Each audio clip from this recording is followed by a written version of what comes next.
वाचन संस्कृती निर्माण झाली पाहिजे. कारण माझा अनुभव मी सांगते, माझ्या घरी माझ्या माहेरी वाचन संस्कृती अजिबात नव्हती. आमच्याकडे अभ्यासाची पुस्तकं हे महत्वाचं, इतर पुस्तकं आमचे काका वगैरे ते गुलशनांना वगैरे दिसायचे वडिलांना, तर वडील रागवायचे, तर त्यांना ते इतर पुस्तकं वाचले पाहिजे असं काही माझ्या वडिलांचं नव्हतं. माहिती नाही एवढं मोठं ऑफिसर असून त्यांना का वाचनाबद्दल असं होतं. पण मग हळूहळू जेव्हा मी मोठी झाली नंतर मग मी माझ्या वडिला पेपर तर यायचा ठीक आहे, पण एकच तेव्हा हिंदुस्थान पेपर अमरावतीचा.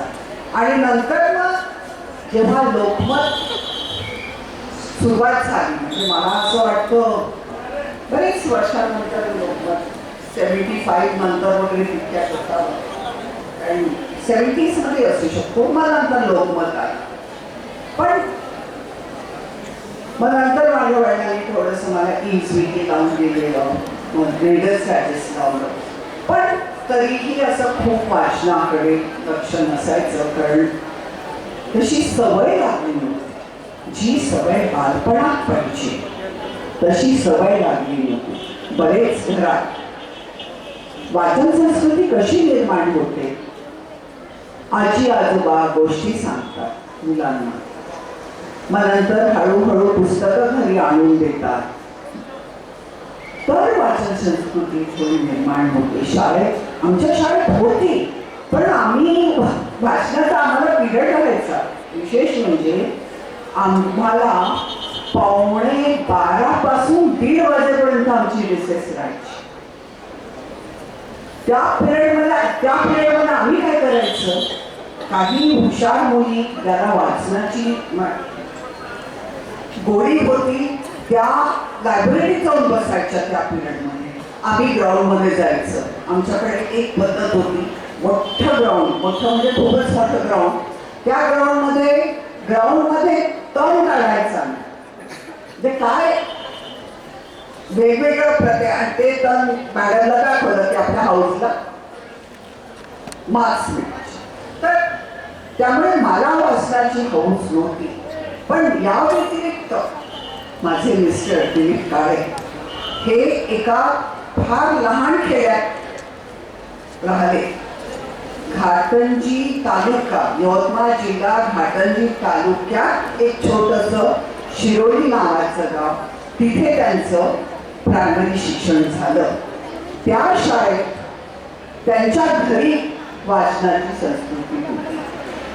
त्यांच्याकडे तेव्हा ते लहानपणी असताना अमृत मासिक यायचं, स्त्री किर्लोस्कर यायचं. त्यांची आई चांगली वाचक होती, त्यांची मावशी वाचक होती आणि त्यांच्याकडे दिवाळी अंक यायचे, त्याच्यामुळे त्यांना वाचण्याची सवय. आणि नंतर तर ते मग नंतर भोसरी स्कूलला सगळीकडे त्यांना वाचनाचं म्हणजे त्यांना पोषक तसं हे मिळालं आणि वाचनाची हौस होती. मग नंतर 65-63 नंतर हे कॉलेज सुरू झालं, तर त्यांची तर भूक आर्मीची कॉलेजची लायब्ररीच पूर्ण करायची. त्यामुळे अफाट वाचन त्यांचं, आणि वाचन झाल्यावर त्यांचं ते लक्षात राहायचं. पण का वाचलं पाहिजे, मी त्यांच्यासोबत बरेचदा कुठे बाहेर जायची, तर असे चर्चा करताना किती मोठा माणूस त्यांच्यासोबत चर्चा करताना त्यांना आउट ऑफ प्लेस वाटायचं नाही, कारण त्यांचं त्याच्यावर वाचन झालेलं असायचं आणि ते त्या चर्चेत भाग घेऊ शकतात.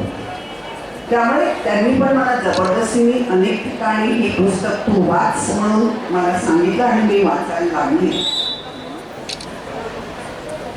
तर या वाचनातून काय होतो की एक लँग्वेज डेव्हलपमेंट होते, ग्रामर डेव्हलपमेंट होते, तुमचं शब्दकोश वाढतो आणि सगळ्यात मोठं म्हणजे तुमची पर्सनॅलिटी डेव्हलप होते.